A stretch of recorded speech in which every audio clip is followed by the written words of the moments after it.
Hi, and welcome back to maybe the dumbest conversation you'll hear all week. I am Michael of Greyworks, of course. You know me of Howling Hoods and the upcoming Myths in Manhattan storyboard pilot, which will hopefully be done this week, but no major promises. I am joined today by a very special guest, Mac of Macabre Storytelling. Mac, why don't you introduce yourself? Yes, I am Mac. I am very excited to have the worst conversation, Hmm. the dumbest Yeah, conversation of all course. week here. Very. Yeah. So we actually like some time ago, like maybe it was a year ago, but we actually had kind of a similar conversation of a similar nature of the hit show HBO Barry that deals with a very vile, cruel person, uh, Bill Hader's Barry, and how it's like kind of a it's an interesting look of like kind of a subversion of like the anti-hero of like you think this person is going to be have more redeemable qualities when it's actually about him just ruining people's lives. And now we are kind of talking about something a bit similar with the star of today, Young Sheldon. I just So, want to. I just want to punch that kid in the oh face. God, yeah. I want to smack him.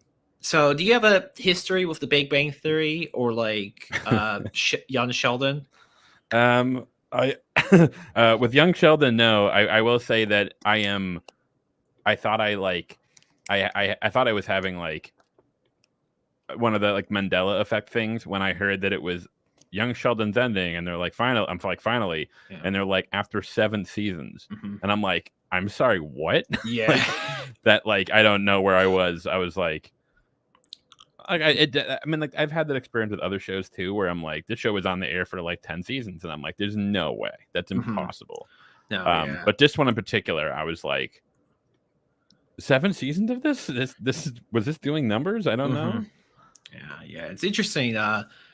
And it's a interesting thing when you compare it to uh Big Bang Theory and all of that, because with what we know of the Big Bang Theory, it kind of has to end around these this kind of like time period, because the show itself kind of says Sheldon's dad dies when he's 14. So it kind of puts an interesting like ticking clock on there, kind of a level of retrospective. In many ways, this is the Better Call Saul to the Big Bang Theory of like you get to see how this scummy, mean person came to be. Uh, Originally, I was like not going to watch this show, but like you mentioned, you hear like, oh, it's ending after 7 seasons. And it's like, what? And like out of morbid curiosity, I looked at some clips online. It's like it doesn't look half bad. Yeah, I'll check it out. And like th- my consensus is that like my summary is that it's a pretty good sitcom with a like a family drama aspect of it that uh like it's interesting to view as like kind of a family falling apart show. I would kind of compare it to like a modern-ish Roseanne. Uh, Okay.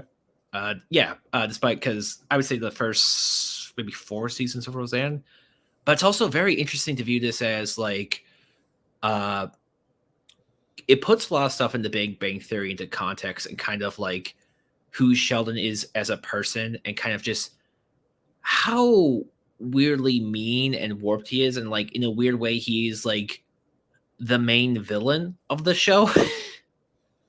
As Yeah. it kind of frames like the insufferable genius child, but it's a child whose like pettiness and n- weird need for attention kind of has his family fall apart throughout it. Damn. Yeah, He's a lot more hard hitting than I expected. I just thought it yeah, was some. I thought it was like a just a rehash or something. But yeah. yeah. I mean, it does definitely have some classic prequelisms. Like we get to find out where Sheldon gets his iconic catchphrase "Bazinga." Oh no. Yeah, uh, and it's also told from the perspective of Sheldon writing his memoir as an adult now, and we get to hear his point of view and his mindset, and it's like there's kind of a great irony to it now, and it kind of I watched some Big Bang Theory episodes like in full because I haven't really watched any in full in like 15 years.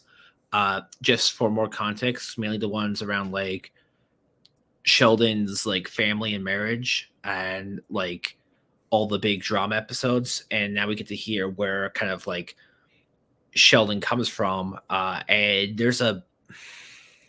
it makes his character both a lot more tolerable and a lot more like awful in a lot of respects now. I'm not sure what's have you ever seen any episodes of The Big Bang Theory like in full, or because I know you've heard of it just because you were online. I watched a bunch for well, originally I had only heard of it via my mom being a fan of the show. And that was before I was like, oh man, this show probably sucks. But to be fair to her, I had never seen an episode. Mm-hmm. So I think I watched one with her when I was home visiting, and like I wanted to like die the whole time. And however, later on when I was doing one of my videos on Seinfeld, it was about like sitcoms and whatnot. I watched a bunch of episodes, not like the whole thing, but just sort of like select ones, more like the top rated ones I tried to watch to kind of, give it a fair shot. And it was it was very upsetting for me. Yeah. But again, I'm like, I don't know. I'm not like, I've never really been a sitcom person. Like The Office is probably the closest. Seinfeld, obviously, but that's sort of like an animal. Yeah, that's more. I mean, as Big Bang Theory is too, but The Office is more post Seinfeld sitcom, where it's a bit more aware and a bit more like characters are more going to do bad things and like less laugh tracky, like more experimental. Whereas Big Bang Theory was more sort of like a throwback to, like the old, sitcom style. Well, I don't know about throwback, but and I almost wonder if now that I'm thinking, if Young Sheldon is sort of like would come off better because Sheldon is a child. Like, I think the big issue I have with Big Bang Theory and really like a lot of these sitcoms is that when they're adults, you're like, especially you mentioned the insufferable genius trope. When they're adults, it's almost more obnoxious because you're like, the kids, they might be annoying, sure, but they're kids. But if you're an adult, you're being an asshole. You're being awful. Like, what are we doing here? Yeah.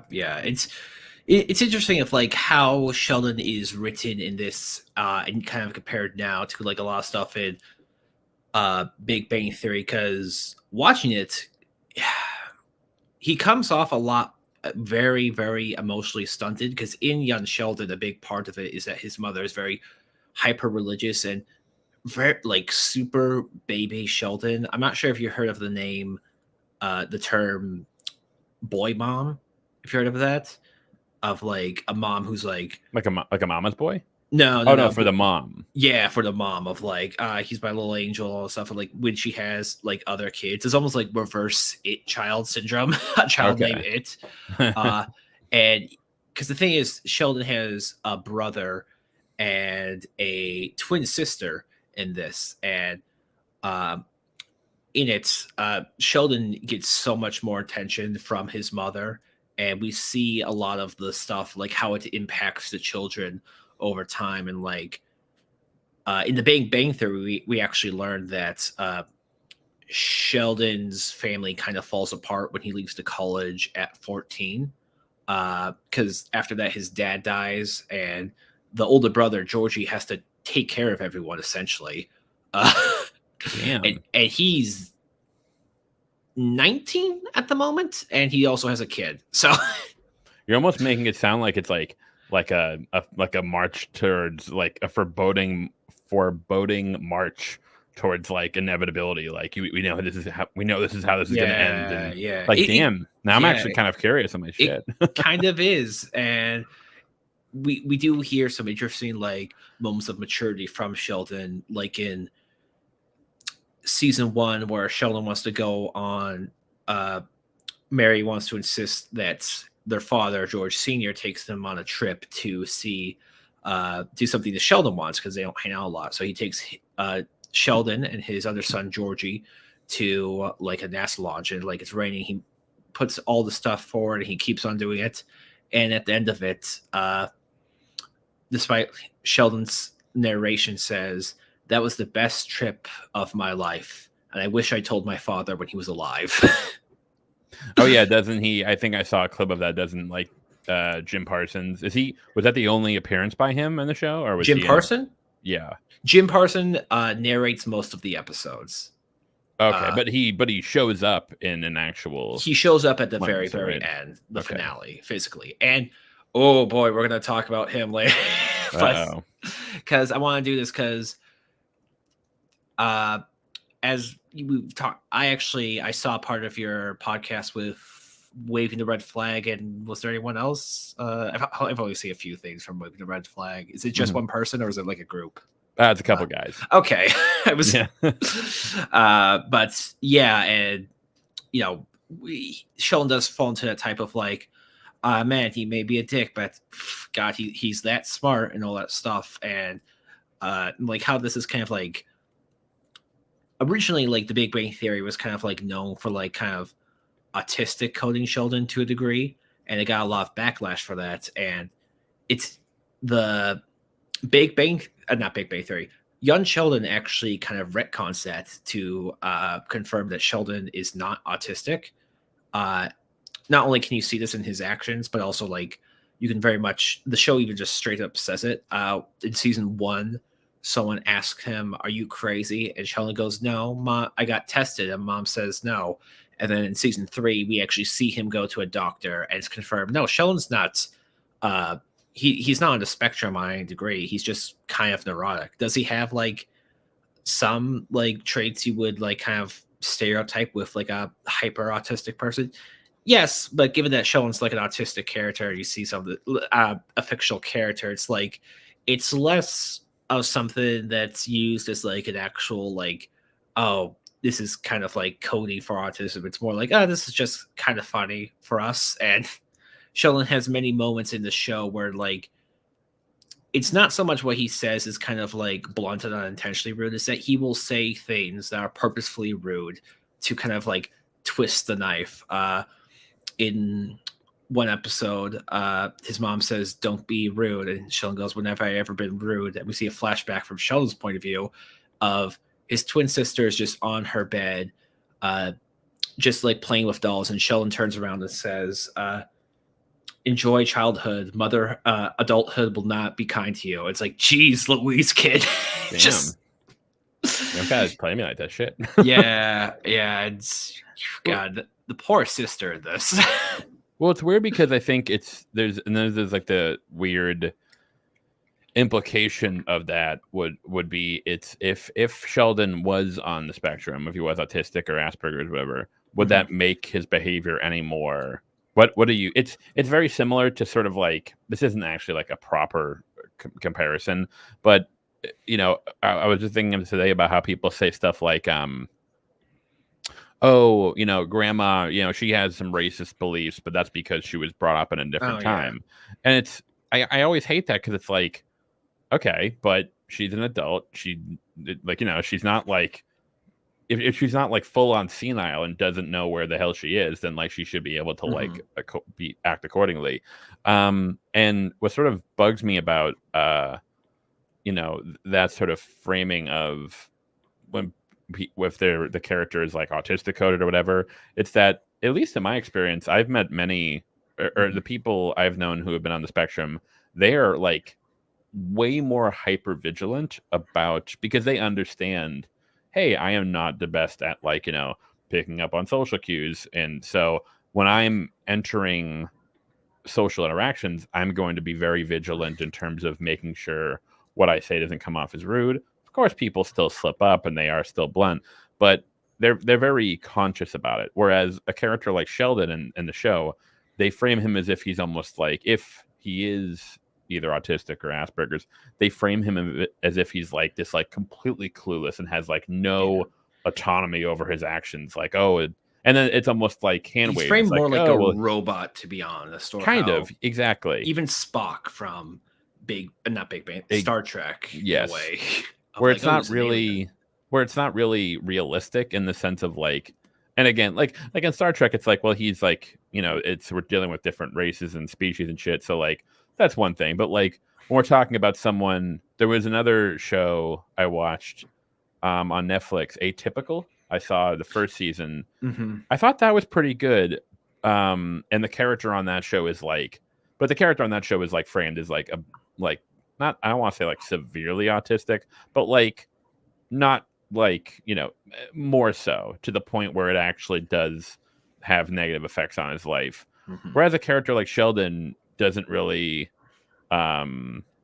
It almost feels like a cop out when people use that as like an excuse where it's like again, and even if that is the case, even if he is behaving like this or says these things because of if he's on the spectrum, then the question is like, okay, well, he's a grown man, he's intelligent, he should be able to make an effort to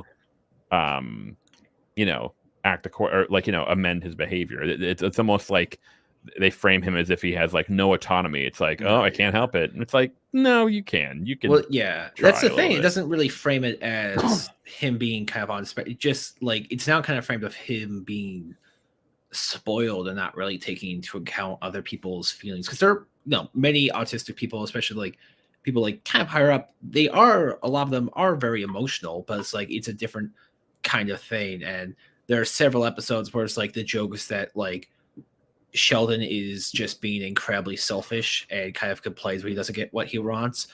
In one episode, Dr. Sturgis, played by Wallace Shawn, who honestly kind of comes off more as like an autistic guy, like an older man from like the 60s and 70s who probably wouldn't be coded, or like, he probably wouldn't have had testing to like say, oh, like, yeah, I'm sure you've seen those memes and tweets of like, autism didn't exist before blank like the 80s. It's like, yeah, I'm sure the guy with I wonder why 100 million train sets that go on the way like he wasn't weird or anything, but it's like, yeah, he does kind of he refers to himself as like a creature of habit. He has a very specific schedule. His first girlfriend is like in his 70s, but he doesn't really seem to particularly mind. He's kind of open about like not being the best with social interactions and will like try to navigate situations better. But he's a professor at this place, and he was working on this paper for 9 years, and Sheldon actually he helps him out with one kind of like a very small theory, and that helps him like basically march through and like just finish the last like paragraph. It's like, okay, now it's done. And Sheldon's like, great, now you're gonna say I co-wrote it. He's like, Sheldon, I've been working on this for 9 years. I'm not gonna tell you I co-wrote it. I'll give you credits in the footnotes. And Sheldon throws like a very big tantrum about it, and he calls the dean of one of the like heads of the schools and says like he stole work from me. And Dr. Strugus like comes close to like almost losing his job because of it. And he even tells Sheldon, I don't want you in my class anymore because of this. It's just, yeah, he doesn't, yeah, that's another interesting thing of like, even if like like there are other fictional characters in media who are like higher up on the spectrum, but like that you can't like or even just people in real life who are like very mean or rude or say racist things, but it's like when they know what they're doing is like, oh, I'm going to do this and it's going to kind of annoy someone, but like they'll say like, I'm autistic, to kind of get away with that. You can't really, that's like, they still have like autonomy over their actions and stuff like that. Have you ever seen Curb Your Enthusiasm, like season 7 or whatever, where Larry uses that as an excuse to basically go through social situations without people asking him questions as why he's kind of an asshole? Yeah. Well, that's sort of like the thing where it's like, and in most shows, I think that there is a level of what's what I'm looking for? Exaggeration? That, or, well, obviously, like, yeah, in a sitcom, but I think also self-awareness in the sense of like, probably a good example of this trope is Gregory House, Dr. House. That is a show where, it's framed as if, it's like, oh, he's an asshole, but he's really, really He's that good. good. He's good. But the issue with that is what the show sort of, and Pierre Kino, he's mentioned it to me. The later seasons kind of fall into this trap, but at least the earlier seasons, what I like about the show so much is that it is very clear that these two things are not like I'm smart because I'm an asshole because I'm smart. Exactly. They don't have to coexist. Like they're not mutually exclusive. But the show is aware of that. It's like at first, like you almost think it's like that's what the show is saying, but then you realize that it's like, no, he's brilliant. He's very talented, and he's just a prick. And because of that, he's alone, and no one likes him.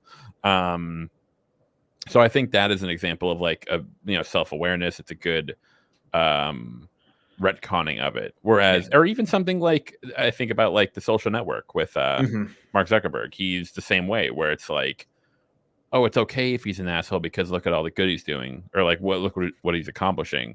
And of course, the question is like, well, why do you think that is the necessary piece? Could he do all that stuff and be like no, he doesn't even have to be a good guy. Just don't be a fucking asshole. Yeah. I'm so glad you brought up House, because I actually went to a second point of like kind of how over the years with this kind of like character, it used to be, I wouldn't say it was rare, but was like kind of a new thing of like in TV of like the main character, like, oh, smart but an asshole with an intriguing premise, but it's kind of gotten to like an absurd point as of late. And actually, in kind of preparation for this, I watched one episode from like each season of House, because I have not watched House in like 8 years, maybe. But and I kind of just remember the latter seasons where House is like kind of the stereotype you hear about him of like just being a dick and like all that stuff. And there's a huge difference between season 8 House and season 1 House. Something interesting about season 1 House is that there's actually scenes in some of the early episodes where House has to do research to like, and he has to like open a book to find a diagnosis. It's not just like instantly popping in. It's like you're one of the 3 people in history to have this very specific disease. It's no, House has to study for this kind of stuff. And like how a lot of series now have kind of entered like a weird, like kind of new semi like weird Walter White thing, and like Rick Sanchez, all that stuff of like the kind of the new power fantasy character of like intelligence is kind of treated in these shows like power levels in Dragon Ball. Like someone will be the smartest man on the planet and he will just have every like intelligent skill whatsoever. He'll be able to do engineering, he'll be able to do like biology, cellular biology, microbiology, like it doesn't matter. And it's like it feels like the show's excuse is he can do this because he's smart. So it's not like, but they're like acting like in a weird way, they're almost acting like it's more deserved than if like the character was like just magic in a weird way. He's like, oh gods, that's not realistic. Anyway, I'm gonna rewire the human like DNA and then turn someone into a bat with a fridge because I'm just that smart. It's like, well, that's pretty much magic. Yeah, I think it was, what is it? There's that meme where it's like, I think, no, Big Bang Theory wasn't I forget. Oh no, I think it was Sherlock. Ironically Sherlock was the basis for House. It was BBC's Sherlock where someone mentioned, or they put it well, it's the character doesn't, he's smart, but he's also an asshole. But it's like him being an asshole has nothing to do with him being smart. But 2, he's smart to the extent of where it's almost like it's not fun to watch him. It's not fun to watch. It's just ludicrous, like the things that he knows, and it's like the little facts that he knows and like what he can do. It's just like it gets to the point where it's like you're watching a wizard.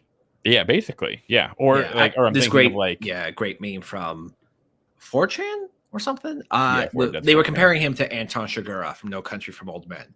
When Anton Chigurh like wants to break in and like find someone, he actually has to use kind of like deductive reasoning. We see his method, and like Sherlock is just like, I know it. Yeah, or not even that, but like he finds them, and then you find out that like, oh, I did this off screen. And it's like, great, thanks. I didn't really want to see that shit.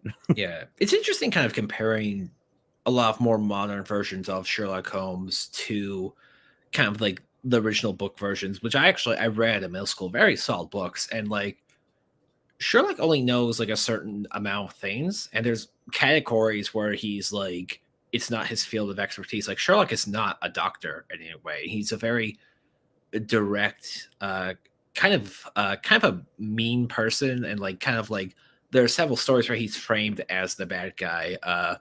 One of the most famous, a scandal bohemian. He's trying to. Oh my God, what's her name? The female character. Who's kind of like weirdly Sherlock's love interest now. Oh my God. Oh, Irene Adler. Yeah, Irene Adler. Yeah. He's trying to steal a necklace or crown that like she has because she was dating a baron, and now the baron's like, well, I want to cover up my marriage and I don't want to be seen with this filthy peasant woman. uh Sherlock, so you go get that. And like Sherlock devises this plan, and like he lights her house on fire, and he'll be like, oh, the first thing she goes to grab will be the most precious item. And Irene actually outsmarts him, because not because Irene's like a smarter person, but just because Irene, uh, she kind of she knows Sherlock is underestimating her because she's a woman and all this stuff, and like she actually has to put like a bunch of moves in plan, and she basically wins. She moves off with her husband to like America, Transylvania, I don't remember where, but Sherlock kind of like has to learn a lesson of like, yeah, I underestimated the woman, and I lost. Whereas in the show, it's just another bullshit. And then at the end, he's like, he goes to the Middle East, I guess, and he's like holding a sword. I was like, what? Yeah. Speaking of Sherlock and stuff like that, what was Broken? Was that the episode of House with the actor who plays Captain Holt, where he's in a insane asylum? He's like in rehab, and he has to like he's like off Vatican for like the longest time he's ever been. Oh, that was when I did stop. I think I kind of stopped watching the show, and it's funny because I used to think this was like later in the show than it was. I stopped watching the show right around when Chase, Cameron, and Foreman stopped being like the main characters, and then like the new people came in, like 13 and all them. And it was funny because like when I stopped watching it, I used to think that like, oh yeah, that was like season 5 or 6, right? And someone's like, no, that was season 3. And I was like, what? Like, damn. So yeah, I think season 4 was like when I started to like sort of teeter off. Mm-hmm. Yeah. I do. Oh my God, sorry, I forgot. Libowella was in Broken, but is one of the probably the best later season of the House. Like one of the best episodes of like the later House seasons, because House is in this insane asylum, and he's kind of like him and his worldview are kind of like weirdly deconstructed in this kind of like mini adventure, and he's dealing with people who he's like, I think like on a book level he is like on a paper level he is much smarter than, but that makes it more interesting when the kind of the person who's in charge of this facility kind of keeps on putting into plans like scenarios that will outsmart House and will trap him. And the reason why House is just like he keeps on, not only does he keep on getting tricked, but he keeps on being proved wrong, is because he just keeps on underestimating people, because he's like, well, I'm just so smart. Which it's just I think it's one of those things. And the Big Bang Theory show has this, from what I've seen, of like, you acknowledge that the characters are a dick or like doing weird stuff, but they keep on going to this level of like it keeps on getting like absurd of what they can do, that I feel like the average person won't really think about that. They'll just be like, hell yeah, you gotta do that, because like if you're smart you can get away with it or whatever. I think that's sort of like that's the issue with that sort of the framing where it's like, if you're smart enough, you can you have permission to act this way. It's not even so much that like it's like these two are like that they're like you have to be an asshole to be smart or brilliant or vice versa. You don't. But it's almost as if like, well, as long as you get results, you kind of can act however you. A perfect Steve Jobs is probably like a good example of this, where, you know, for all the bad things he did and for as much of an asshole he was, people would justify it. It's like, well, you know, that's what it took to be business, to grow this business. But at the same time, it's like, well, one, not only is that doesn't seem to be the case. I don't think that is true. He didn't have to be that big of an asshole to. It's like it's like some of the best coaches in the world are like, they're not like yelling and screaming at the players. Like, no, they're very supportive and kind. But it's almost as if, putting that aside, it's almost like the cope response, the actual sort of like the quiet part out loud, the sort of like writing on the wall is like, as long as you deliver, you can kind of do what you want and people will just get over it. Which is a really, really bad way to, I think it's a very not good attitude. Yeah, it's kind of the Dunning-Kruger effect of like, I have so little experience in this, but I see it from like pop culture, or like what from certain billionaires will like post on their social media, and like from what I see, it looks like they're pulling this off of like over a night, and it's like, oh yeah, that's cool. Yeah, I could probably do that, or like, well, that's what you can just do when you're that smart, or that like it's almost like the belief of like, oh, of course he's like that rich, he's probably like just that smart, and like he keeps on, getting away with that kind of stuff. And it's like, it is kind of funny how Elon Musk in like under a year kind of ruined everyone's perception of like what a real life Tony Stark would be like just by not shutting up. Or it's like, it's very similar to like, oh my god, I just had a brain fart. Shit, sorry, keep going. I'll remember. No. Yeah, I think it's that thing of like, when you give kind of this character so many skills and so many like, because I even joke about this with some people when it's like, some dudes online who are like, yeah, I like Batman and like Superman because Batman's realistic. It's like just like look at Batman's general skill set, and he is like easily superhuman. Like, one, understanding every martial art, impossible, and like you have to be like over 100 years to even get that. His intelligence is basically like magic, and he's also like, he's done shit that like would be qualified as like superhuman levels of like athleticism, of like I'm just human, but I'm gonna punch through this brick wall. Yeah, or that's, I think I mentioned this on my when I was talking about The Wire, where people, it's like, yeah, guys, people frame it, The Wire is like the most realistic television show. Now, of course, most people don't know anything about Baltimore or like the police department or any of this stuff. Obviously, like from other people, they say it's realistic. But when people start talking about like, oh, this seems realistic, it's almost difficult to kind of like put a finger on what exactly they're talking about. It almost it feels something can feel authentic, but it might not be authentic whatsoever. But I had the brain fart. To the point about like, oh, if you're an asshole and you deliver results, that proves that, that's because you were an asshole, that's why you got shit done. It's like, not only is that not usually the case, there's no really proof of that, but it also kind of echoes the idea of like, if we take like Vincent van Gogh, it's like, oh, well, yes, he was depressed, he was tortured, but that's what he made great led art. to his great art. But then, of course, people have actually pushed back against this and actually shown that when he made his like most famous pieces, I think like Water Lilies and I think even Starry Night, it was during periods where he was like in a care facility. It's when his mood was actually improving. And so people will frame it as like, oh, well, if he didn't suffer, then we wouldn't have gotten all this great art. Which is such a weird thing. Not only is that a terrible it's like, well, good. Then I we could live without Starry Night if maybe this guy could have lived a full life. But then you reframe it and say, how much more could we have gotten if he did not suffer from what he was going through? What if what if his quote unquote like pain had nothing to do with his artistic merit, and he could have painted 10 times as much, and we could have been rewarded with it.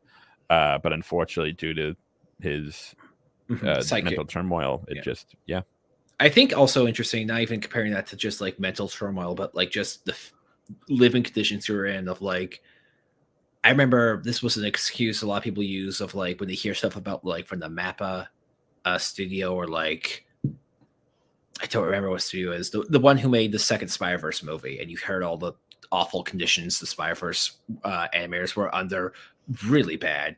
But it's like, if you want another movie to come out soon, like even if it's just like for a selfish reason, like, oh, I don't even care about their health or whatever, I just want the next movie. It's like, if you want the next movie to be better and like have like more quality, probably be out sooner. If these like animators are like in better conditions, they are going to deliver better work and better animation. And there's kind of a weird mindset some people have of like, oh, it has this many animators, that means it's like automatically like gonna have great animation. That's not always necessarily the case, to be honest.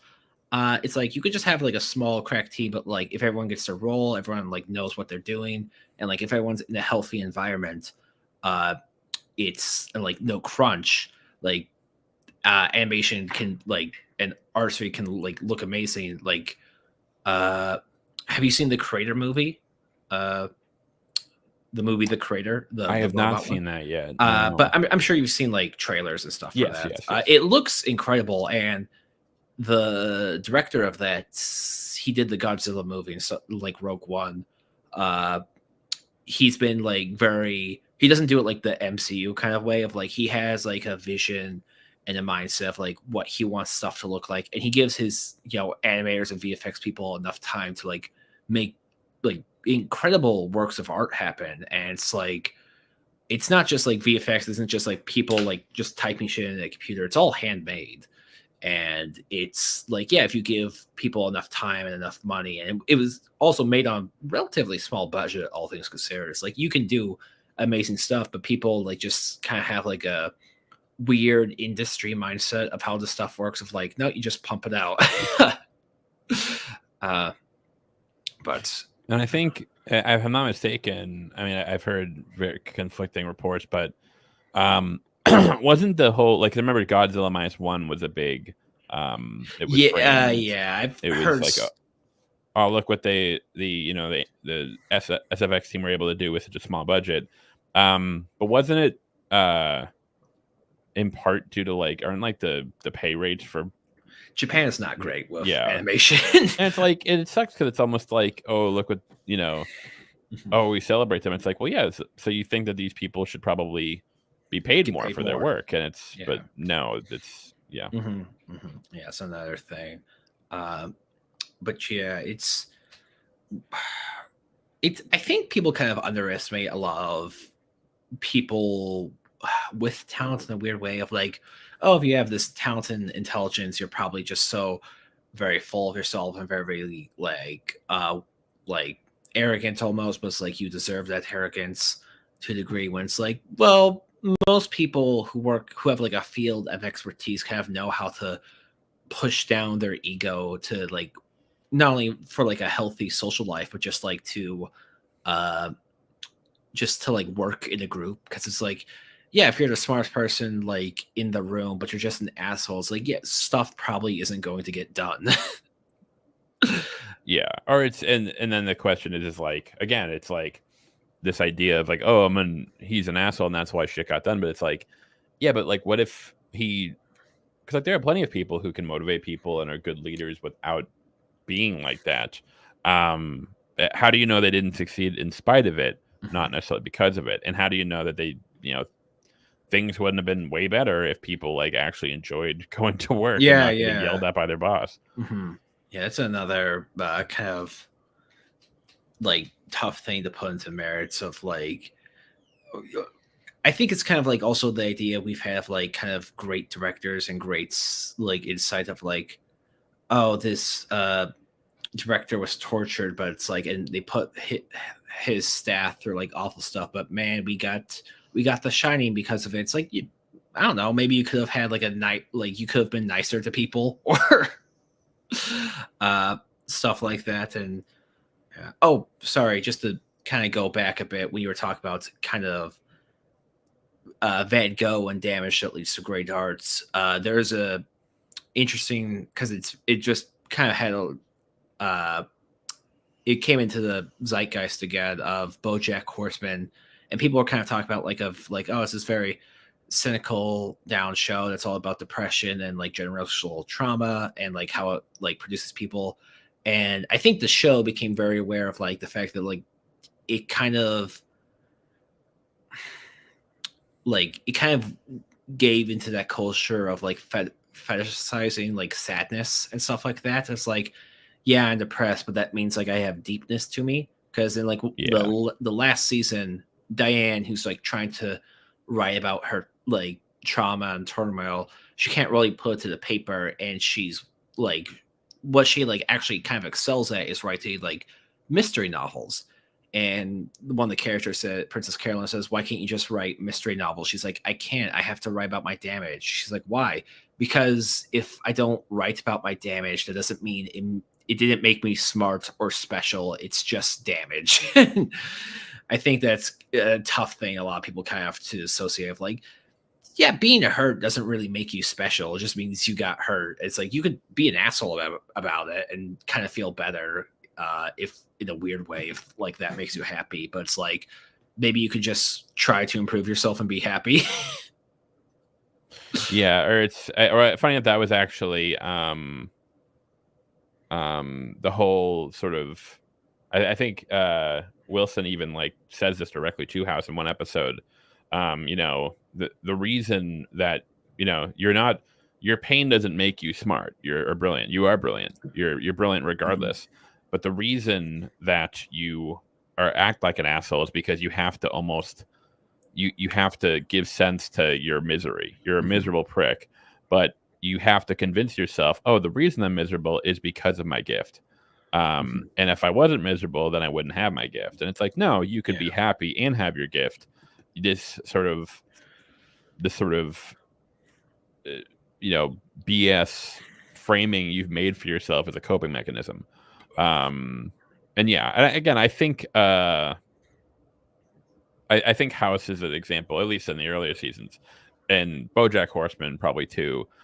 Even Rick and Morty to some extent. Yeah, I say the first two seasons of Rick and Morty kind of handle a bit well, but like season 3 and onwards, just from what I've seen, like I kind of dropped off after season 3, to be honest. Of like, I tune in every now and then, but like after like I would say even the start of season 3, it started to like actually treat Rick like a god. Yeah, and I think the issue with that was like it kind of, and like every show or sitcom goes through this, but it's like it gets to a point where it's like, what is the show trying to do? Like, what are we doing here? Is Rick supposed to be like just like a mad scientist who we laugh at? Or is he supposed to be like a sympathetic character to some extent, empathetic character? And I felt like season 1 particularly was all about, Rick was just, especially if you watch the pilot, which is very different from the rest of the show, I would say. Where Rick is almost like this, just like agent of chaos, where he just like, he's just nutso, and the comedy comes from seeing like all the shit he puts Morty through, barely scraping by like the skin of his teeth. Yeah, which is kind of what the rest of the show is, but again, especially in season 2, I think they definitely did try to frame him as more of like a tortured character. But then, especially season 3, it almost kind of felt like they went back on that. And then as it kept going, I kind of lost track of like, what do we do? I don't know what the show was trying to say about Rick, and that's kind of what got me. Yeah. I think that's also, it's more kind of like just a problem with like sitcoms in general. Of like, it got renewed for something crazy, like 7 more seasons. I just feel like it's one of those things of like, well, we have to keep this going, and like ideally, I think maybe like in an ideal like of course, hindsight's 2020. I think maybe like ideally the critics would be like, okay, maybe ended like season 3 and like have Morty defeat Rick in some way, or like reveal like have Rick actually ruin stuff permanently, or like have it be a really dark ending. But instead it just kind of kept on going. uh it's kind of the the doom and gloom of that show. But yeah. Sorry. Kind of to go back when you were talking about House and Wilson. It's interesting you bring up like you think you being a dick makes you special, like it gives you your brilliance or whatever. But it's like you are brilliant. But like there is a character introduced in season 2 of Young Sheldon named Paige, and Paige is just as smart, maybe even smarter than Sheldon, and she actually outsmarts him most of the time. But the thing is, like, she doesn't act like she acts kind of like an average normal girl for the most type. Like she's pretty bubbly and nice and sweet when we first meet her. And Sheldon does not like her because she's able to kind of like navigate like social situations better than her. And she doesn't really act because when Sheldon talks to her, like he's trying to find a way to kind of like weirdly like stump her or put her down in several areas. Because like she bothers him because like she's just as intelligent as him, and he kind of feels like he's not getting most attention in the room at the moment. Which is that's even what the show says at one point of like, yeah, you don't like her because like he's just basically jealous because he's so used to being the smart kid. And in season 7 we even see like where he finally gets to go to Germany to study, and Sheldon's in like a school. He's very arrogant. Like you probably haven't had someone this smart before. And it's like revealed he's kind of the dumb kid in the class, and like it really just you think it would like kind of help his ego a bit, but like it really like it's almost like the moment he got back to America, he's like, great, now I'm the smartest again. But yeah, Yeah, I'm trying to think of other shows that like. Then there's another aspect of it where it's like it's and this kind of goes along with it where it's like, oh, if you're talented enough, if you if you get results, you can be an asshole. But it's funny because like, and this kind of goes back to I guess like The Wire, you could say, it particularly when it comes to detective work, whether it's like House or Sherlock or whatever. Detective work is like in in movies and stories is like way fucking cooler than it actually is in real life. Like you actually look up like being a private detective, like I'll be Jack Nicholson in Chinatown. It's like, no, you'll be some dude who's like following a dude trying like cheating on his wife. Like it's not like and kind even kind of like how Barry tackles like the assassin world. No, it's like, no, you're not like doing cool, sexy fights. It's like it's gonna be very like bang bang. It's like, oh, it's done. Yeah, or very just like boring, kind of shitty, just sitting around waiting for him to come home. That's kind of how it works. And it almost sort of cheapens, it almost sort of cheapens that where it's like, it's like, oh, I'm a detective. I'm so smart because I had to do something in 5 seconds. Where it's like, well, no, it's not actually how like detectives work. They actually put in a lot of work, and they're not superheroes, but they put in a lot of work, and it's a lot of due diligence, a lot of paperwork, a lot of waiting, patience, and they get the results. So to have like a dude just come in and be like, haha, I discovered this because I knew some obscure fact, and it just so happened to apply to this very specific situation. You're like, okay, well, wow. I weirdly think that's kind of why the show, even if you haven't seen it, the memes of Columbo still sticks out to this day for detectives, like as a detective character. Yeah, great. Because it's interesting because there's nothing really wrong with him. Like he's just like a very nice, observant man. He has a wife. He doesn't really have a vice. He has cigars, but he doesn't have like alcohol or whatever, or like drugs or like popping pills.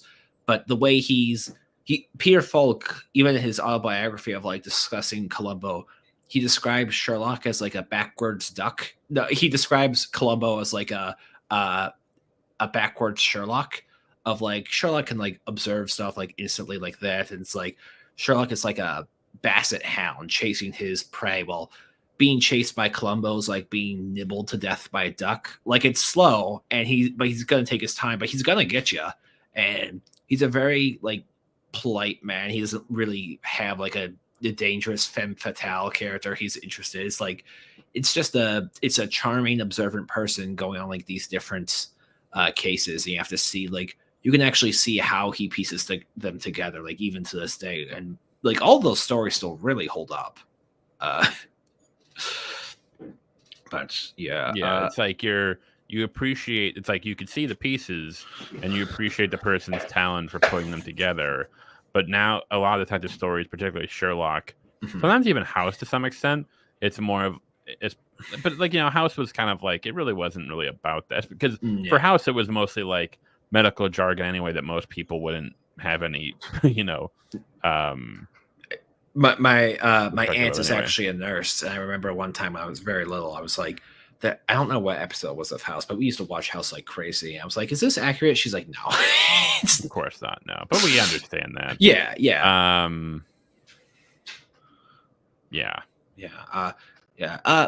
Those. Have you seen the Hot Fuzz? Of course. Yeah. That movie actually gets a lot of praise by the police in the UK.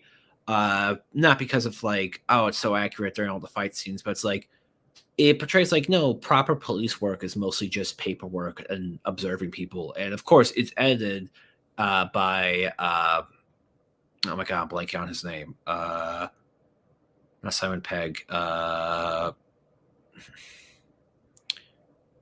God damn it! Who's the guy who directs all this movies? Edgar Wright. It's edited by Edgar Wright, and he makes it look very observant and fast. And like, it almost the scenes where like Simon Pegg is writing down someone's name like in a notebook is more exciting than the action scenes because of like how it's stylized. I think that's kind of like the best way to look at a lot of these stories of like you're looking at like a highly edited versions of someone's life, but it's cutting out like all the filler basically. Yeah. But it's a weird thing because like the Young Sheldon kind of gives me like a bunch of kind of like weird feelings of like, should I be rooting for this like guy to like potentially get better, or like how much of the show, because the show knows what Sheldon's doing is like super selfish and mean and bad, but it's like it kind of says like we know we're doing this, but we're kind of like we're giving like a wink to the cameras. Like, does that really make it okay when the character just says something shitty and they just like kind of like smile about it?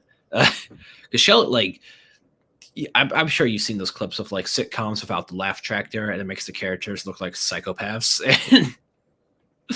And because like we see Sheldon and his wife in the last episode of Young Sheldon, and they're having an argument, but there's no laugh track. There's still like kind of sitcom-y music.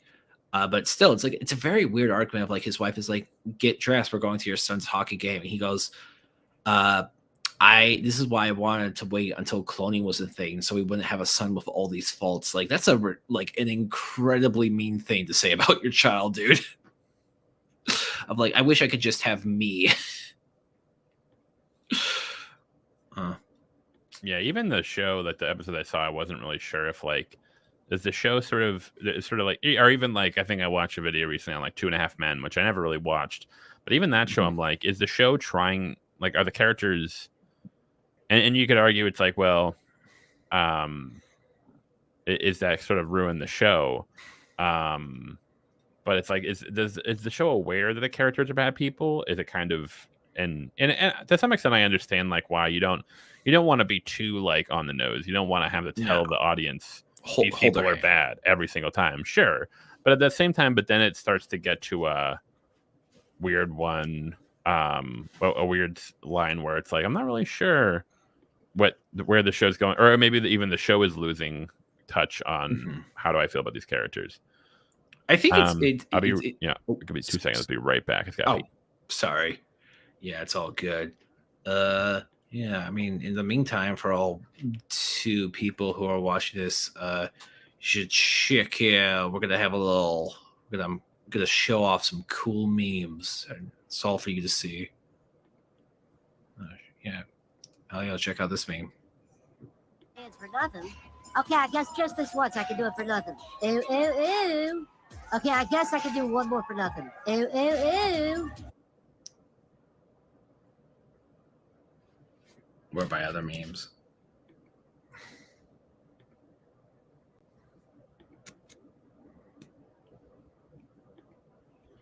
This is the worst day of my life. The worst day of your life so far.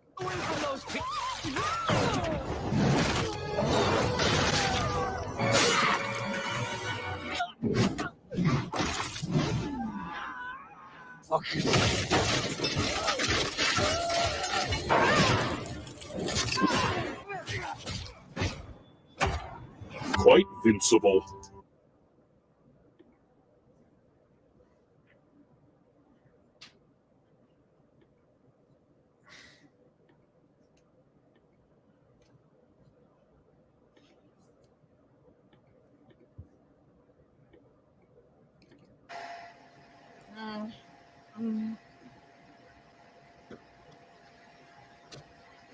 Dad, my room is clean.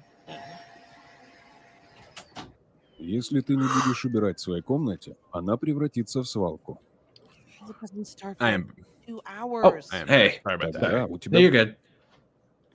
Yeah, but yeah, sorry, just kind of wanted to lean more into one more point of like when you're talking about like how the show is talking about this kind of stuff, like how much does the show know they're bad people, and like if they do know they're bad people, say okay. I think it's something kind of tough about the Big Bang Theory, and like I think other kind of shows in general that kind of has like a nerd or central main characters that they kind of treat like skills and like they almost treat like how high school treats like cliques in like high school movies like Mean Girls almost. Of like, oh, it's the smart guy, he's into nerd stuff, he's into Star Trek or whatever, he doesn't have social skills or whatever. It's like, of course, people who are into sports are meatheads and don't know anything, or like anyone into any sort of physical activity is into the dumbest stuff ever. Keep on like, you know, and it's like hot girls don't get I don't know, comic books or Dungeons and Dragons. Like it still feels very juvenile in a lot of ways. Yeah, and that's kind of how I feel about a lot of like when I watch sort of like those old like multicam sitcoms. They kind of do feel like not only like are they sort of, you know, old fashioned in their structure, but they do kind of feel even in their, you know, it's very stereotypical stuff like that. And even then, I'm not even sure if it's like, again, I keep harping on about it, but it's like I don't know if like are the writers sort of aware of the, you know, how cheesy it's being? Is it sort of being, is it almost like playing into its own cheesiness for fun? Is it sort of like being ironic? And sometimes I don't know, and it's like that's kind of why I'm like, okay. Or what was that one with Tim Allen? Last Man Standing. Last Man's. Yeah, I unfortunately had to watch a few episodes of that at one point, and that was just like, it's just, and even like putting politics aside, it's just like so corny. It's just like, god damn. Is that his newest sitcom? Where it's like, I'm a man, but I have daughters, but I'm a man. So this one, it ended like 5 or 6 years ago or something. I don't know. I think there is another one. But yeah, that's kind of like what it is. It's like, it's almost like, well, my daughter's dating, I have to be really upset about this. It's just like, okay. It's like, it's not that it's like, again, not like from a political thing. It's just like so like corny and cheesy. It's like, okay. Yeah. It's kind of like, it's almost like kind of like when you watch like a Adam Sandler movie, like an old one. It's like you kind of compare it to like other stuff of like stereotypes. Like, are you like, there's no like when you have to stereotype, it's not so much like you're making fun of the people who like believe the stereotype or like making fun of the stereotype like as itself of like oh look, people are upset by this thing, but like of course we know like blah blah. Here's all these intricate details about them. It seems more like that person's fat, laugh at them and stuff like that. Yeah, there's sort of like a less of a it's not super it's not super like self-aware or not even that, but it's more of like it's, or a good example was I recently watched what was I watching on Netflix the other day? I watched Knocked Up, the Judd Apatow movie. It's funny rewatching the old Judd Apatow stuff because It's kind of weird how it's kind of weird how mean spirited some of them are. Like it's Mhm. not like comedies nowadays. I feel like what did I just see? The Fall Guy. That was a very very fun Is that comedy. good? It's a lot of fun. Really Okay. good stunts, really good action, funny. But it's very like good natured. It's not like mean spirited. Watching those old Judd Apatow movies, I was like, Jesus, it's almost Yeah. like. And I'm not like I don't want to So- sound like I'm like a I stick love in the Dark. mud, Yeah. but like Yeah, of course. but it's like, oh my god, like these people are just like, Yeah. and again, that was an example of like, oh, but the characters, the show knows that they're assholes, and it's like maybe kind of but do you just also want to watch a show where everyone's miserable and mean to each other all the time? or not even that, but it's like, but the comedy is not coming from like, oh, they're the asshole and they're the butt of the joke. It's the butt of the joke is someone else at the expense of the asshole, and it's kind of weird. It's I don't know.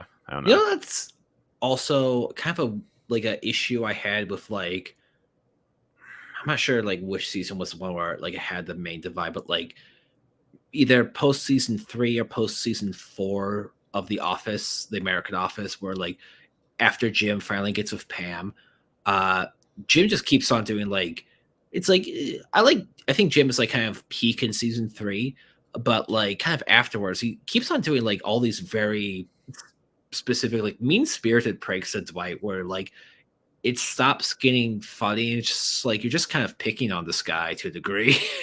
Yeah, especially in the show kind of shot itself in the foot because as the show goes on, they kind of develop Dwight into a more likable character, Yeah, into sort of yeah. a more like Very at first he's like this annoying guy, but then they try to make him more sympathetic and whatnot. But even before that, like even if sure, maybe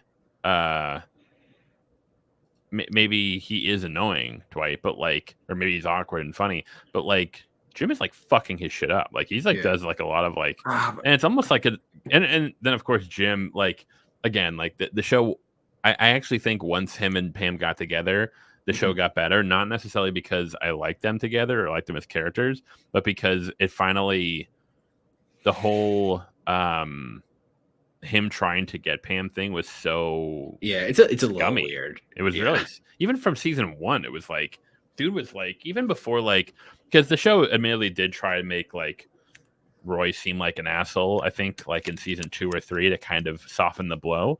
Hold on, I'm gonna find this. Just it kind of an insane thing that like it's like, okay, that's Yeah. super weird. What the fuck, bro? I mean, that would be weird for anyone in a workplace. What are you doing? Mhm. But to even if she was single, it's like, what are you doing? You're at work, bro. Yeah. But then it's like, yeah, man, she's got a guy. And yeah, it's like, I don't know. What they did in The Office, which I always disliked, is like, you have Pam break up with Roy, and then throughout the whole season, he's like very apologetic, and he really tries to get his act together and get her back. And then as soon as he finds out that when she admits that she kissed Jim, he like starts throwing glasses at the bar. Yeah. And it's like, it's almost like the show is like trying to like frame it as like, oh, he's an asshole, he's a bad person, so it's okay that Jim did what he did. Yeah. Jim and Pam. It's like, no, it's not how that works. I think, yeah. You know what's God, it's another thing of like I just remembered the episode. I think it was season 4. It was the launch party episode. Dwight is going through a very bad breakup and like he's clearly like in the middle of shit. And Jim like goes to Pam's like, we should prank him. And like Pam's like, he's going through a breakup. He's like, yeah, but I'm not a perfect person. I'm like, I guess, but is this really like that funny to be like to drive a guy who's like clearly going through some shit like nearly insane? Yeah, it kind of gets, and I think the show kind of tried to play itself as fun, but then it kind of went over the line, and then it kind of retconned itself where later on they kind of they sort of like try to leave that behind. But when you look at the show in its entirety, it does kind of come off as like a lot of whiplash.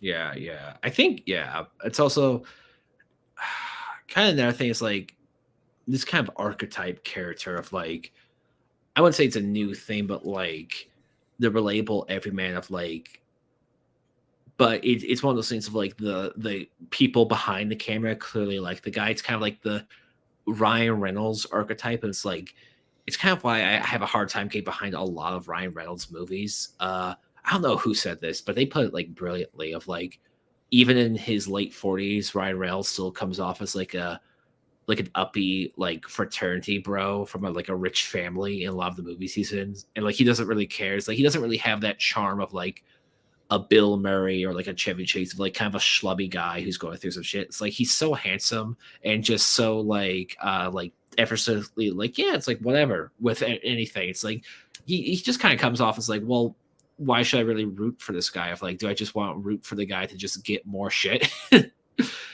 I mean, I'm sure there is a version of that. So it's like, oh, that would be interesting, but it's like every episode, it's like he's just basically playing a not ugly version of Deadpool. Yeah, there's sort of like a,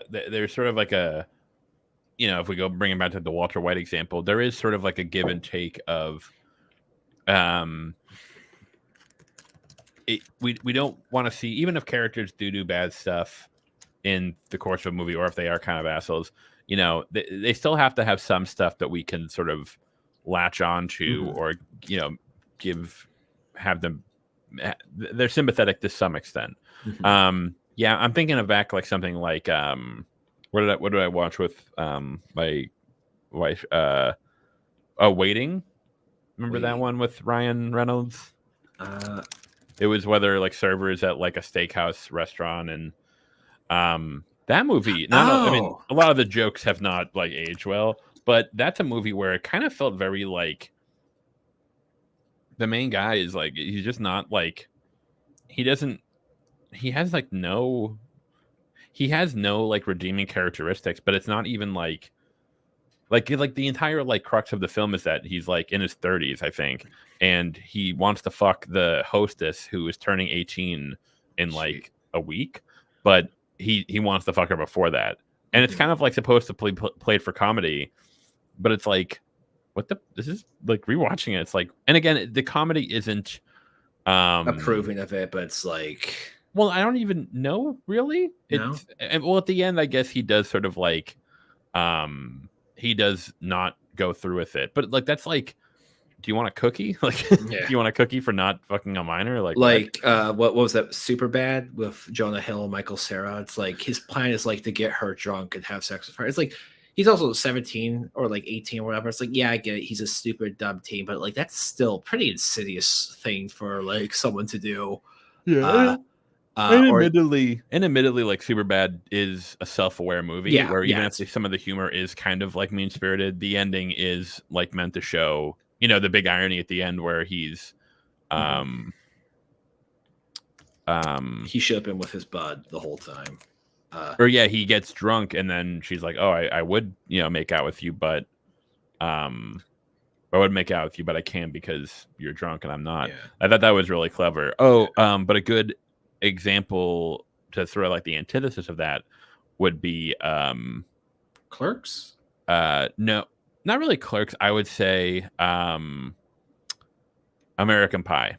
Oh yeah. Where yes, the film is, you know, it's like we really need to get laid, and then at the end they kind of learn their lesson and realize sex isn't everything. However, a lot of the creepy.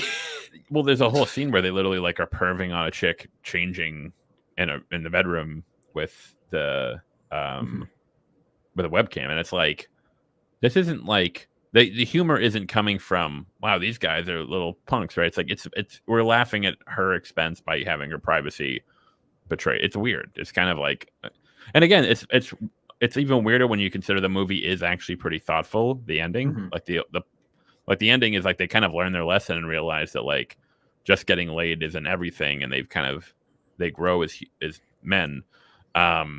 So yeah, but then you have those jokes where you're like, what the fuck? Yeah.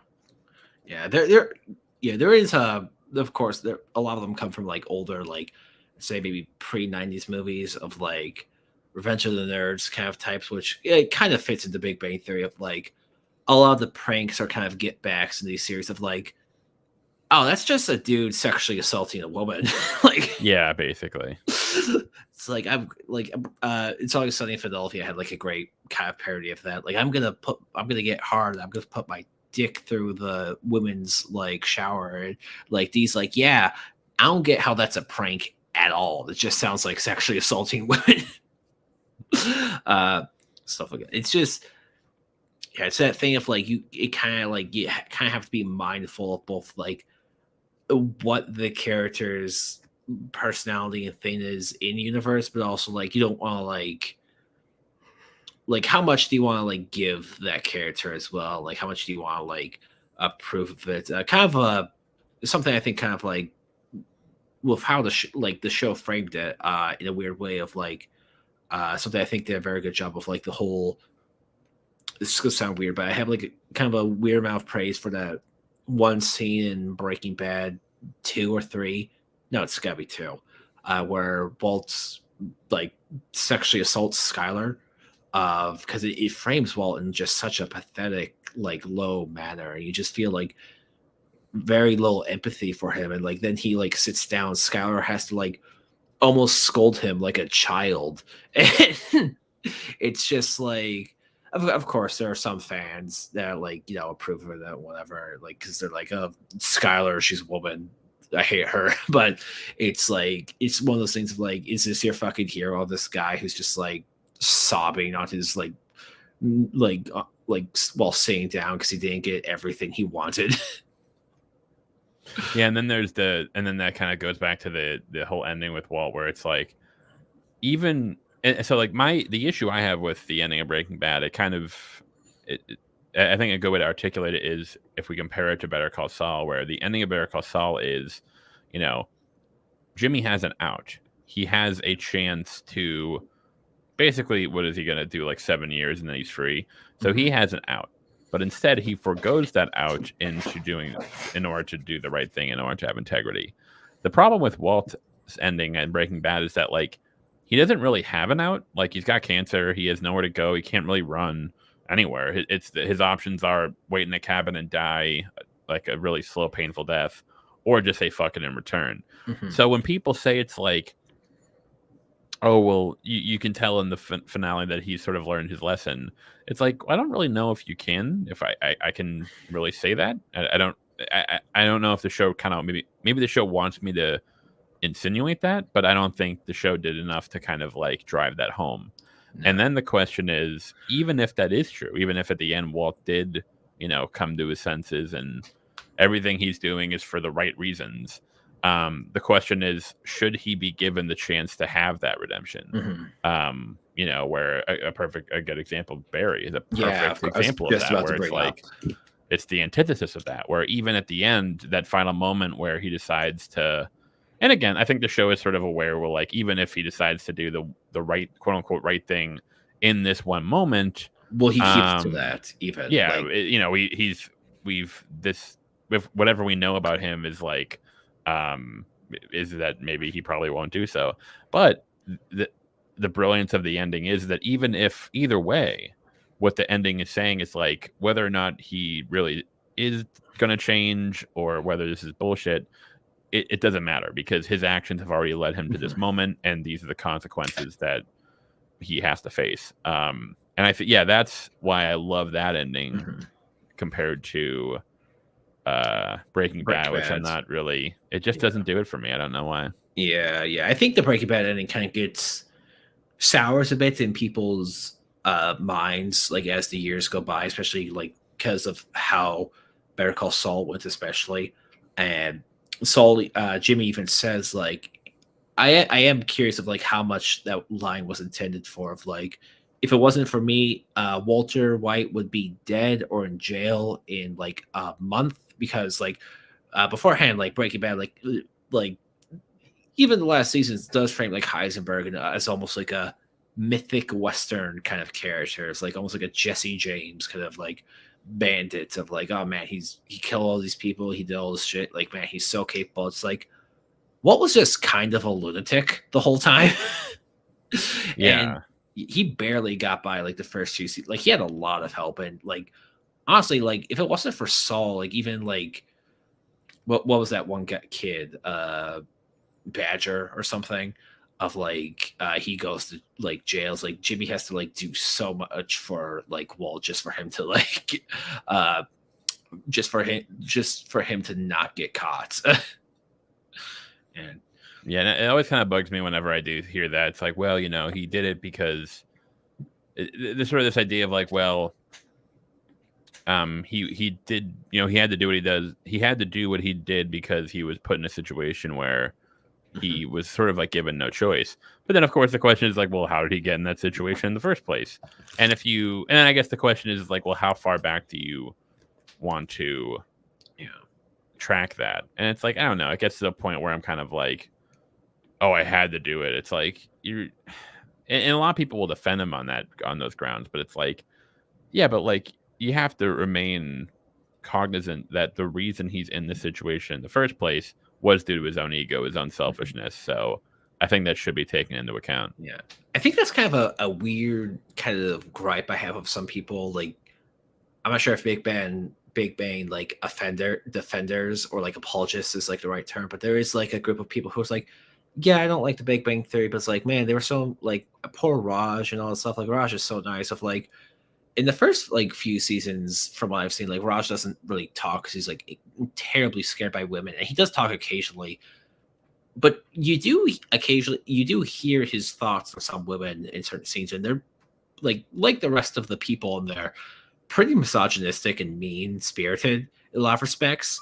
He has moments of like kindness, but like every now and then he'll just say something very bitter and mean. And like there's a whole there's a joke of like, oh my god, the joke is that like Raj slept with the fat girl. Isn't that hilarious? And like he's horrified when he wakes up. It's like, is Raj really good, or is like, do you really think he's good, or you think he's just not as bad as the other characters in Big Bang Theory? like he just doesn't. He just seems like too like soft spoken and like afraid of confrontation to really get into an argument with, or like say something shitty to a woman's face, or like that. It's like, yeah, I guess that's better than like some of the other characters who are very like creepy around women, but like still, do you think that's like does he deserve applause for that?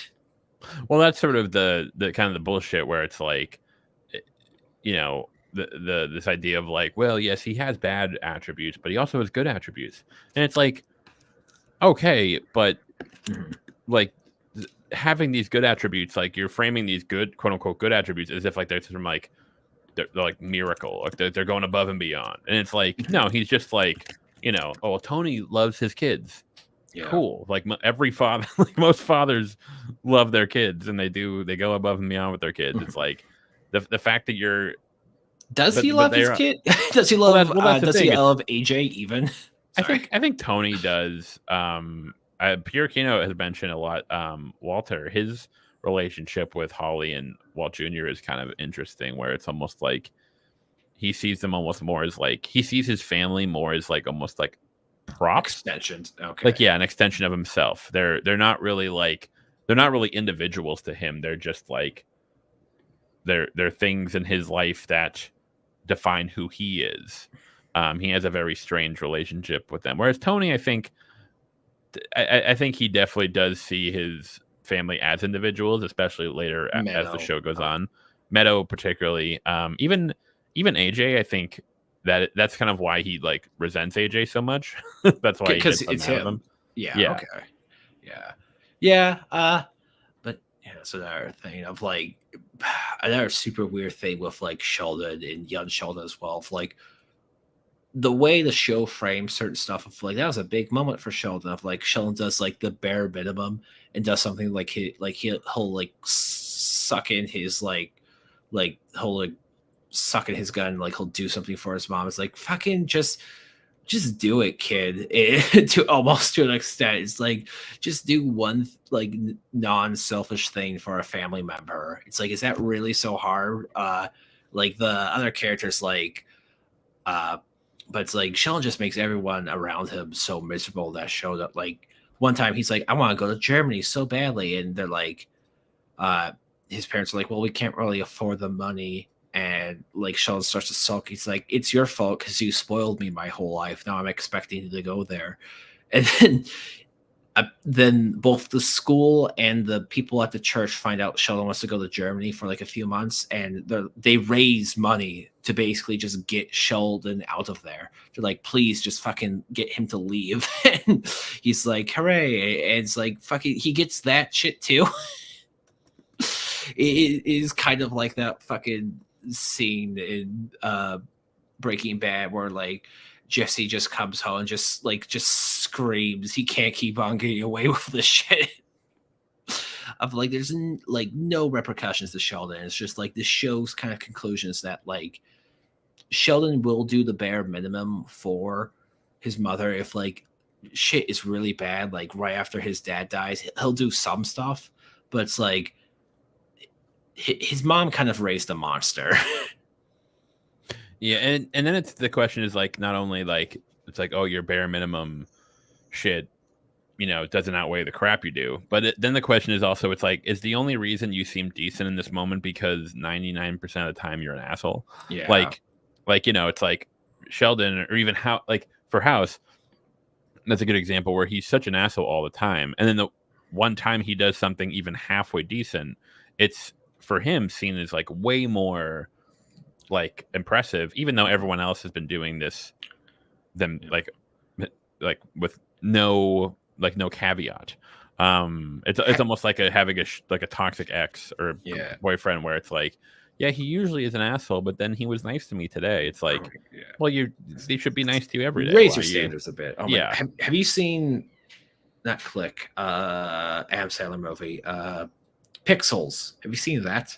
No, I heard that was ass though. Yeah, it's really bad, but I watched it just because it was on TV and I didn't want to move on the couch. But like Adam Sandler's character in that movie is so like incelly and weird, and like there's a scene of like he's with like the love interest and she's like having a breakdown because she's like divorced, and like they have like a brief moment where they bond. He like goes in to kiss her. She's like, what the fuck, why'd you do that? It's like, you also didn't like. Then she says like, you don't brush your teeth and stuff like that, your breath reeks. She's like, well, if I was rich and I brushed my teeth, I'm sure you would love me. And if I was like fancy, it's like, what the fuck are you talking about? It's like if I had a fancy boat, you would be with me. It's like and then like later on, it's like when this super hyper specific thing comes back, like when this like, oh, these video games that you are specifically great at happen and they're alien invasions and you have to use your skills to beat them. And he does it. That's pretty much the only reason why she gets with him at the end. It's like she should raise her standards to a much higher degree, because it's like, oh, look who is doing the bare minimum. Look who brushed their teeth. It's like, fucking get with a guy who brushes his teeth every day. Yeah, exactly. It almost by comparison, it makes it seem so much more impressive. Yeah. I think Adam Sandler was another example of, particularly his like later like Billy Madison. Even to that movie to some extent, the humor is almost like too much, where you almost don't like the character enough to care what about, even if they do like come to their senses, which I don't even think he does. It's like he doesn't even deserve it. Happy Gilmore, I think, is a good example of a movie where it works well, because like, he's like very staunchly, he's doing everything for his grandmother. So even when he does act like a complete asshole and a jerk, even actually in retrospect, he isn't super bad in that movie. No. But some of his later ones, what was the one I watched recently? I rewatched, what was it, Click? Remember that one? Yeah, that one, he's a terrible and again, that's an example of like, but that's the thing, it's like later in the movie, he kind of like comes around to, oh, he's becoming a good person.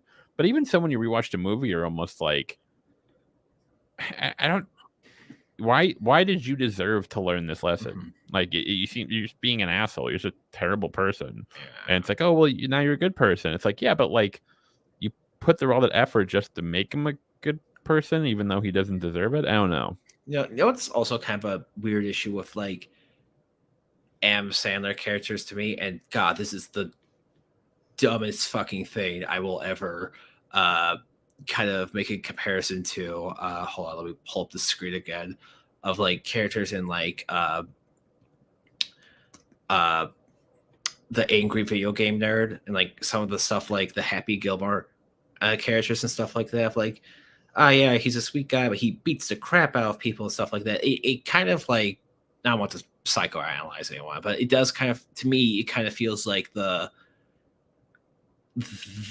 a nerd, schlubby loser character, but they're also kind of written in a way where it's like they can have kind of like a small power fantasy moment of like, yeah, he's a nerd and whatever, but he drinks beer and he beats the crap out of people who he doesn't like, and he doesn't give a fuck, and he swears he's a tough guy. It's like these things just kind of don't work for me tone wise, because it's just like it's like you're a grown man just complaining about like the dumbest stuff. I like to, that's kind of the point of the joke, but like it's one of those things where I'm probably overanalyzing. It's like, oh, like the point of like Adam Sandler movies is like, yeah, he like there's a bunch of moments where it's like, yeah, he's a dumb, weird loser, but he beats the crap out of people. Yeah, well, that's why even like Happy Gilmore, like I had to walk back where I'm like, now he like flat out assaults people several times in that movie, like for no good reason. But have you heard of Punch Drunk Love? Oh yeah, great movie. Yeah, it's kind of I wouldn't say it's like almost like a parody of Adam Sandler stuff, but like it does, or like Happy Gilmore, but it does kind of come off as like it's an Adam Sandler character, but in more like a almost like a Paul Giamatti role, where it's like you can just see this character like in a different kind of scenario. And it's like, oh no, if you knew like a character like Adam Sandler's Happy Gilmore, you would be weirded out and think there's something like maybe like psychologically wrong with them. It's like you have like a temper you need to see as like a therapist or something. Yeah, and again, the movie is there. It's sympathetic to his behavior as to why, but it also like the point of it is that like you have to stop doing this, so you need to like figure out a way to deal with your situation or change your situation. It isn't like justifying it. Whereas some of his like comedy stuff, I'm just like, this is just like so mean spirited. But then it tries to have sort of like what's the word I'm looking for? A sensitive side, you know, come to the end that has to have some sort of like sensitive arc. Oh, the Waterboy, I think, was a good example of a really likable character, where even if some of the humor was a bit mean spirited, well, actually, in retrospect, I think that was a really good example in general. His character in that Bobby Boucher was a pretty sympathetic and likable character all the way through. I have to give it a rewatch, but I think so. Yeah, fair. I think it's one of those things of like when you watch like something like Sideways, it would just be very weird if like Paul Giamatti's character, like, you know, the scene where like he drinks like the huge thing of like wine in public and just makes a complete ass of himself. If he did that, but like if then like a waiter come up to me and like him and like he just punched him out, it's like, okay, well, you're kind of framing him in like a weirdly cool physical way at this point. It just doesn't really suit the character. Yeah. But yeah, I think, it's one of those reasons why I love like, I even to this day, I think Rusty Venture is just kind of like the best display of this kind of character archetype of like the super genius character, but it's like an actually pathetic, terrible, bad person. Because by the end of the series, other than one other character, he's probably the smartest person on the planet, but he's just so insecure and like selfish and pathetic, and like has so many unresolved psychological problems. It's like you never really get that like Rick or Sheldon or later seasons House moment where it's just him completely talking down in like a way where it's like the camera is also looking down on the other person, like almost like looking up at Rusty. It's like if it does look up at Rusty, it's doing it in that ironic way where Rusty's saying something horrid and it's just like heroic music, but you see it from like Rusty's like mind, and every character's just like, you're a fucking idiot. Yeah. But yeah, this is a conversation we will be having until the day we die, just because of like some dumb dudes online. Yeah, unfortunately, maybe one day it'll turn around, but we'll see. Yeah, probably not. But thank you so much for joining me. Mac on such short notice. You can find. Why don't you tell the people where they can find you at? Of course, Macabre Storytelling on YouTube or at Macabre Story on Twitter. Mhm. Got any Yes, you can find me exciting there. videos you have planned? Yeah, it's been about 6. It'll be about 6 months since my last, but I'm this one Nice. kind of I'm doing it on Hannibal, NBC's Hannibal. Nice. It really turned into something. So you're familiar with the show, and I won't Yeah. go too deep into it, but I kind of fell into a rabbit hole in terms of how the source material came to be, particularly the novels, but also the films, Yeah. which the series pulls from. And I kind of fell into a rabbit hole about all that. So the I have first a huge love-hate relationship with the books. yeah, well, I think even fans do. That's kind of the point. That's sort of it's funny because it's not one of those series where it's like, oh yeah, no, there some of them are that most of it's good, but then there's a couple that kind of like are black sheeps. Like no, half the Hannibal Lecter series is terrible. Like Hannibal Yeah. is not good. Hannibal Rising is not good. Manhunter's pretty good, and Red Dragon. In my The movies, Manhunter's great. Silence is great. Hannibal sucks. The movie, but that's just because the novel sucks. Hannibal Rising sucks. I I I just don't like Red Dragon the film just because it's like I go into it, but it's just like so boring. Like it's just like Manhunter. Okay. I'm not a huge fan of the sort of like stylistic, the 80s style that Michael Mann went with for Manhunter. However, I do appreciate that it kind of like it had some style.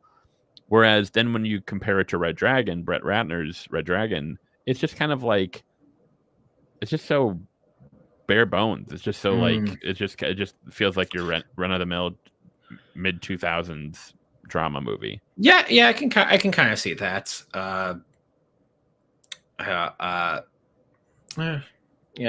I personally I like Red Dragon more. But yeah, it's always kind of up to personal taste. I'm curious, have you heard of like the Hannibal musical, the fan musical, based on the TV show? No, I've heard of it. I have Yeah. to look into that. I've listened to yeah. some songs and they're actually really good. But yeah, Hannibal's like definitely like a series that's probably known best for its iconography than the actual kind of like text in it. And I say this as someone who's like read all the books and have actually 2 of them on my shelf right now. But it's one of those things of like people think it's kind of like a lot classier and a lot more sophisticated until you like actually read it. Especially, I think the Red Dragon book is probably one of the better ones. But it's something I really liked about the show. I'm not sure if you knew this, but every season except for one season was made so in a way that like if they didn't get to another season from Netflix, there wouldn't really be a huge like cliffhanger on it or anything. There'd be some stuff that was like unresolved. That's just kind of like the nature of television to a degree. But it's like no, it's like if it's not like one of those things of like I'm trying to think of a show that like ends on like a major cliffhanger. Fucking out. I don't know, but there's not like one where it's like Will's like, wait, I finally figured it out, and then like a gun points to the back of his head, like the BBC Sherlock show. It's like no, everything's wrapped up with each season for the most part, which is a really interesting thing. You have any like? Are you gonna compare like Will Graham's and like Hannibal's relationship to this to like how Clarice is treated in that one book? Oh yeah, that's Yeah. I go into that. That's kind of a big part of it. I think even the author doesn't like the ending of that book in retrospect. I'd have to look it up, but if you know, it's a huge controversy. Well, you just wait in a couple weeks. Hopefully, you'll get the whole story as to what went down. So yeah. In the meantime, I am Greyworks. I'm an indie animator and writer and all that stuff. Our storyboard pilot should be done in like a few days and might be up by Friday, but I can't keep any huge promises because I have to edit some stuff. But until then, just stick around. Bye, guys. Later.